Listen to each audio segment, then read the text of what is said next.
प्रधानमंत्री जी ने एक नई चीज नहीं बोली, वॉर कर दिया पूरी तरह से।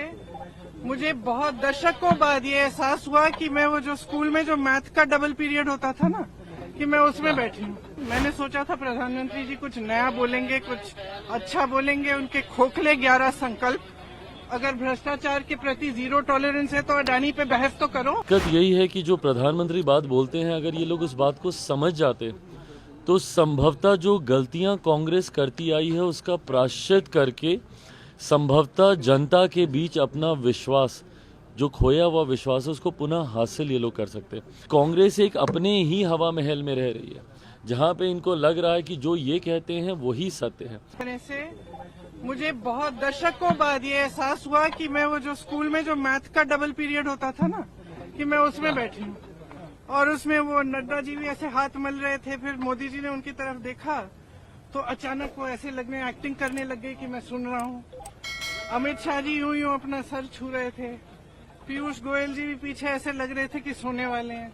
तो मेरे लिए तो एक नया एहसास था। मैंने सोचा था प्रधानमंत्री जी कुछ नया बोलेंगे, कुछ अच्छा बोलेंगे। उनके खोखले 11 संकल्प, अगर भ्रष्टाचार के प्रति जीरो टॉलरेंस है तो अडानी पे बहस तो करो। संभवतः जनता के बीच अपना विश्वास, जो खोया हुआ विश्वास है, उसको पुनः हासिल ये लोग कर सकते हैं। दिक्कत ये है कि प्रधानमंत्री जी ने हर बार सदन के पटल पर इतिहास की वो सच्चाई दोहराने का काम किया है जिससे हमेशा से इन्होंने मुंह फेरने का काम किया।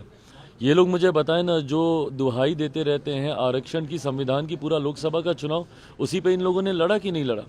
उस चुनाव में जिस तरीके से आरक्षण संविधान बोलते रहे, क्या सन 75 में आपातकाल लगाकर संविधान की हत्या नहीं की गई थी? संविधान का अगर सही मायनों में कोई काला अध्याय है तो वो सन 75 का आपातकाल है कि नहीं? ये लोग बताएं ना कि क्या नेहरू जी की जो सोच आरक्षण को लेकर थी, जो पत्र उन्होंने देश के विभिन्न राज्यों के मुख्यमंत्री को लिखा, क्या वो सोच उनकी नहीं थी? झुटलाएं, इन मेरिट्स पे चर्चा करें ना। प्रधानमंत्री जी अपनी भाषण में जो जो बातें बोलते हैं उन बातों को बोलें कि नहीं गलत बोल रहे हैं, झूठ बोल रहे हैं। इडियट्स कह के राजीव गांधी जी ने संबोधित किया था उन लोगों को जो कि आरक्षण का लाभ लेते हैं। क्या ये बात गलत है? इन सारी बातों का इन्हीं की पार्टी के तीनों प्रधानमंत्रियों का ये जिक्र हो रहा है। इंदिरा जी का हो रहा है, राजीव गांधी जी का हो रहा है, नेहरू जी का हो रहा है। इन सारी बातों को झुटलाएं। हकीकत है कि कांग्रेस एक अपने ही हवा महल में रह रही है, जहां पे इनको लग रहा है कि जो ये कहते हैं वही सत्य है।